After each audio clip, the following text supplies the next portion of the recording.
Tapping Board presenta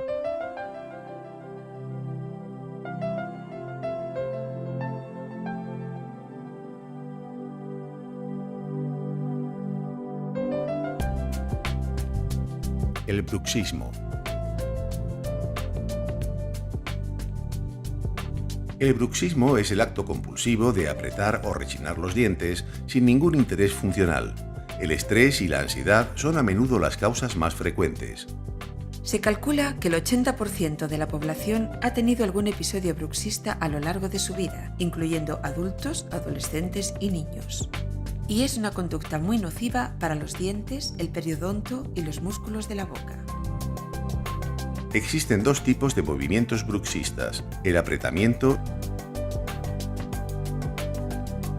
y el rechinamiento, siendo este último el más dañino.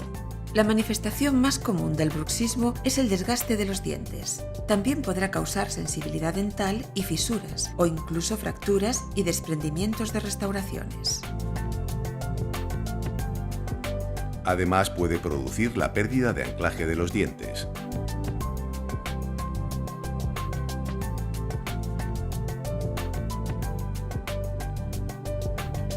El bruxismo produce un exceso de ejercicio que va a repercutir en los músculos masticatorios y en las articulaciones de la mandíbula, provocando dolor y chasquidos. Incluso puede aparecer dolor de oído, dolores de cabeza y otros problemas graves. El bruxismo puede ser diurno o nocturno, siendo este último el más frecuente y que a menudo pasa desapercibido. Para evitar los efectos del bruxismo, su odontólogo le prescribirá una férula de descarga, también llamada férula oclusal o férula de relajación.